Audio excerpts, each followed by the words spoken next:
All right, so we're back up and running. Our air handlers running. So over there, until we got to put a filter in there to capture all these particles that are getting sucked in here. So just for a little context, that's the return air. Return air is getting sucked in here, and then it's going up underneath here. There's filters inside of here. This thing is very hard to take out because of the suction, so I'm not going to do that. That's actually a cleanable filter. That's not the replaceable filter. And that was all caked up. The coil was caked up with basically wood dust. And the pressure built up so high because the compressor is sending the gas in over here. Pressure built up so high that the discharge line had basically, I said a pressure relief valve at the time. It was actually a fusible plug. It was a fusible plug because if you look at it, it was a silverish color, so it's probably like lead. And the temperature got so high that it actually melted and just released all the refrigerant.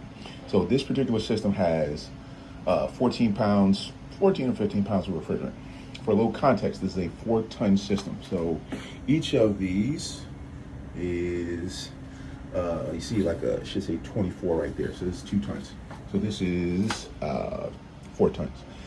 Indoor heat pump it's a 1-ton system, has around 2 pounds, a little less than 2 pounds of refrigerant.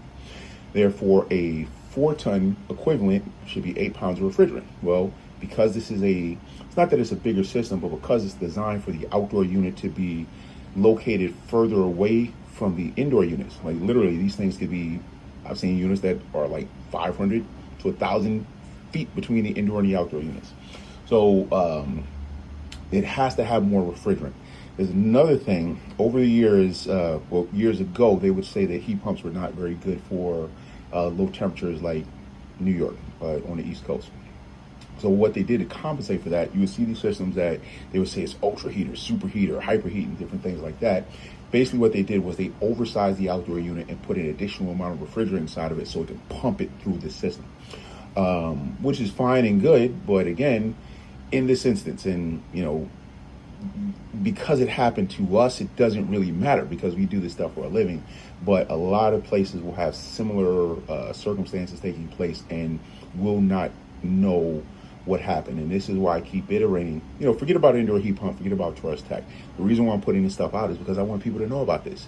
Number one, the whole reason why there's an EPA 608 and different laws is because the refrigerant is bad for the atmosphere. Well, guess what? Because of a lack of a reusable filter over there, we just dumped 15 pounds of refrigerant for nothing. And if we had been charging, that would have been